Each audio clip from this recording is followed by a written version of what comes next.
But yeah, it's changed a great deal. I was at Atlanta Motor Speedway this weekend with an AEW appearance.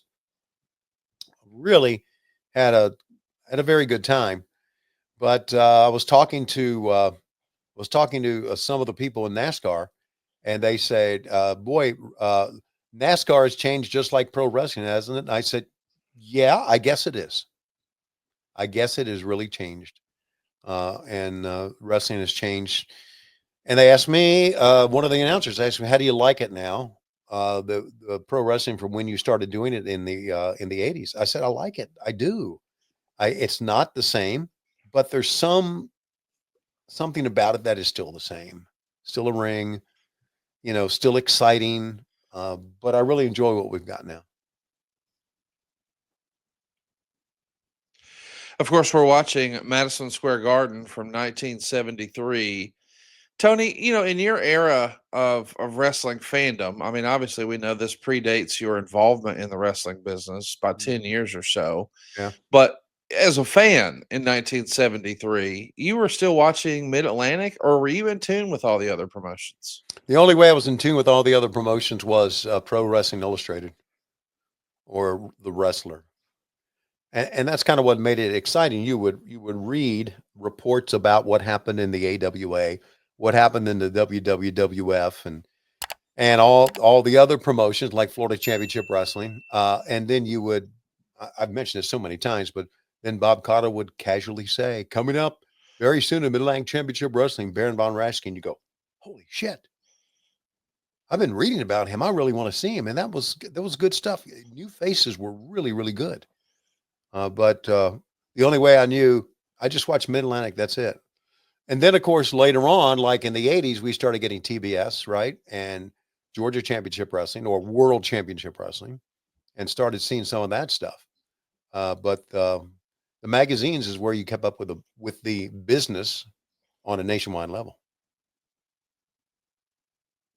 What was your fandom like in '73? I mean, obviously you're a Mid Atlantic fan, but do you remember any angles or tag matches or individual performers or any shows? Like, does 1973 stand out to you as a fan? Because we've mentioned here before on the show, I absolutely loved 1997. I love 1989. I really enjoyed 90 and 91. When you think about your fandom, 73, does it stand out at all? Yeah, well, my fandom really, Conrad, was more like a little bit later on, maybe like '74, '75. Okay. That's when it started. And what I remember and the things that hooked me as a wrestling fan were Blackjack Mulligan, Ric Flair, that angle that came a little bit later on. That came in like in 1977 or '78, when Ricky Steamboat first arrived and became the television champion. The Anderson brothers in the tag team championship. Mr. Wrestling Tim Woods with and without the mask. And who else? Well, Ric Flair, Roddy Piper, was part of that, and then of course Piper went on to be a commentator with Gordon Soley in Georgia Championship Wrestling. Uh, I Kevin Sullivan. I remember Kevin and the stuff that he did. I remember a very early incarnation of uh, Jake the Snake Roberts. That may probably a little bit later, and Barry Windham, Blackjack Mulligan Jr., as he was known back then. And those were my big things that I really liked and really enjoyed. And we Ric Flair and Greg Valentine is a tag team. Uh, that's why when I started, I was so like my head was in the stars. Here's guys that I watched, during my high school and college years, and now I'm kind of working with them. So it was in many ways a dream come true. We're watching a match here from 1973. It actually happened as Tony and I are recording 52 years ago Hmm. today. Wow. When you think about just your life in 1973, Hmm. I don't think at this point you'd met Lois, right? What year did you meet Lois? 81. Okay, so you're still a ways away. Yeah, I'm a freshman in high school. I'm sorry, I'm a sophomore in high school in '74.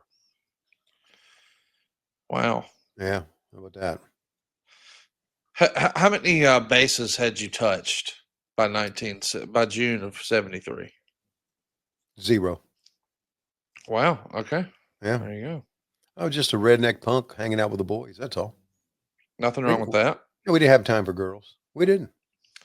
Wow. Didn't have time for them. No, we were too busy, playing. We played baseball and we played football and we played in the yard and we were just really into sports and NASCAR. We loved NASCAR. Uh, although my love for NASCAR really waned. But we were into all that stuff and really just. I guess it wasn't until maybe I was like a junior or a senior that I really started dating girls. You know. Yeah. Were you you Mm. mentioned NASCAR? Were you a Richard Petty fan in that era? I mean, he was kind of the big deal in the 70s, right? Loved Richard Petty. Yeah. Hated Cale Yarborough. Loved the Allison brothers in a way, Donnie and Bobby Allison. Davey. Okay. Yeah, and Davey, of course, his son who passed away, but Bobby's son, Davey. Leroy Yarborough. Where there's some other guys, but Richard Petty was my guy. Really, really was. So that was a lot of fun. NASCAR was a lot of fun back then, and of course they've changed up a great deal. I met some of the drivers on Saturday, and they're all just like kids now. It's like, what the hell? Got all these young kids running around thinking, who the hell is he? Oh, he's a driver. Oh, geez, he just learned to shave. When NASCAR was really blowing up in the 90s, at the same time that professional wrestling was, were you a fan of Dale Earnhardt, or were No. you more a fan of the expansion, I guess, the explosion of NASCAR with guys like Jeff Gordon? No, I think I was still very much a Richard Petty fan. Okay. And I really wasn't a Earnhardt fan. I didn't dislike Earnhardt, and I didn't. The only driver I disliked throughout my career was Cale Yarborough, and he played a real good villain. But no, I'm prior to that. And I went to a lot of races. I went to Talladega. I went to. I didn't go to Daytona. I went to Martinsville. I went to Rockingham. I went to Charlotte. I went to Atlanta. Went to a lot of races. But So wait, would you say that you went to so many races that you might have even caught back then? I mean, since you were such a race fanatic, do you think that you would have qualified yourself as being a real big racist, Tony? no, I would not. Mm-mm. No. But you just said you went to a lot of races. Wouldn't That make you wouldn't that make you like a proficient racist? I'm just No, what is the it would proper not. term for a big race fan? Big race You're fan. big The proper term would be a motorhead. motorhead. Okay, all Yeah. right. Okay. Now, is that like motor boating? Nothing like that. Not motor boating. What the way you think it is. Wait, hang on. Is Motorhead like motor boating with head? Because No, that sounds like neither fun. one. I'll be No, honest. no. Motorhead is A band that did no, it's Triple just being H's a theme song. it's just being a fan of NASCAR to me, Hmm. and not any of the derogatory terms that you're trying to throw out there. Wait, it's derogatory to be a Of course race it is. fan? No, to try to sum it up the way you have. Meanwhile, there are female wrestlers in the ring.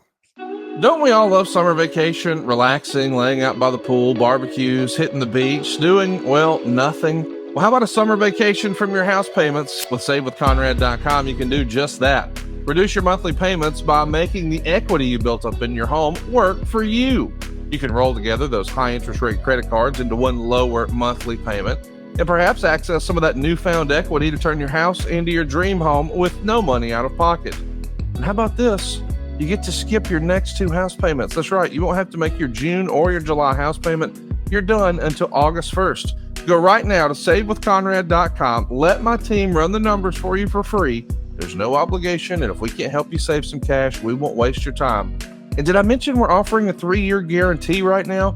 That's right. That means if at any point interest rates improve over the next 3 years, you get a free refi. That's right. No new lender fees from us. So you get to save money now without wasting money later when the rates improve on a whole second set of closing costs.